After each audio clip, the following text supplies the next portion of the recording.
நண்பர்களே, இந்த வீடியோவில் மாயமாக போன MH370 ஃப்ளைட் பற்றி தாங்க நீங்கள் பார்க்க போகிறீங்க. இந்த சம்பவம் 2014 மார்ச் 8 அன்றைக்கி நடந்துச்சுங்க.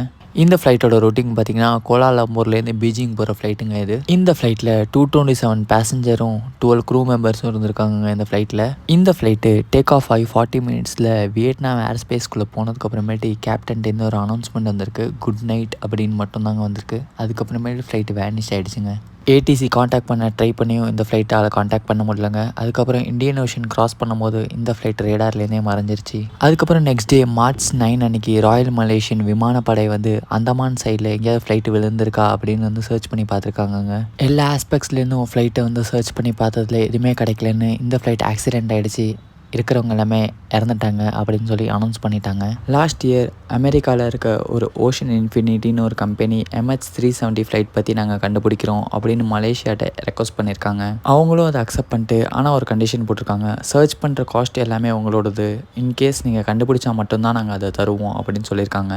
அந்த ஓஷன் இன்ஃபினிட்டி கம்பெனி அந்த டீலை அக்செப்ட் பண்ணிவிட்டு அவங்க இந்த டீல் மார்ச் வரைக்குமே சர்ச் பண்ணியிருக்காங்க. ஆனால் அந்த வெதர் இஷ்யூனால் இப்போ கைவிடப்பட்டுருச்சுங்க. இப்போ ரீசெண்டாக மறுபடியும் அந்த ஓஷன் இன்ஃபினிட்டி கம்பெனி வர டிசம்பர்லேருந்து நாங்கள் மறுபடியும் ஸ்டார்ட் பண்ணுறோம், MH370 பற்றி நாங்கள் கண்டுபிடிக்கிறோம் அப்படின்னு சொல்லியிருக்காங்க. கம்மிங் டிசம்பர் 30லேருந்து அதையும் ஸ்டார்ட் பண்ணுறாங்கங்க.